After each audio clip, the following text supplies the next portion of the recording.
नमस्कार. पॅरिसमधील जगप्रसिद्ध लूव्र संग्रहालयात जी एक मोठी चोरी झाली आहे त्या बातमीने सुरुवात करूया.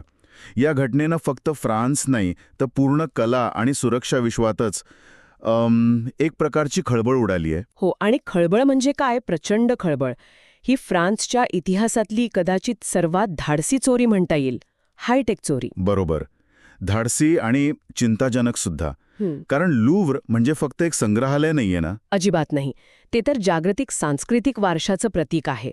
आणि अशा ठिकाणी, म्हणजे जगातल्या सर्वात सुरक्षित मानल्या जाणाऱ्या एका ठिकाणी असं काहीतरी घडणं, हे खरंच खूप धक्कादायक आहे. म्हणूनच आज आपण जरा या घटनेचा खोलात जाणार आहोत. म्हणजे आपल्याकडे जी माहिती आहे त्यावरून ही चोरी नक्की कशी झाली, काय काय गेलंय, त्या वस्तूंचं महत्त्व काय आणि तपास कुठे आलाय याचा एक आढावा घेऊया. प्रयत्न करूया की हे प्रकरण जरा उलगडून पाहता येईल का. हो, नक्कीच. आणि हे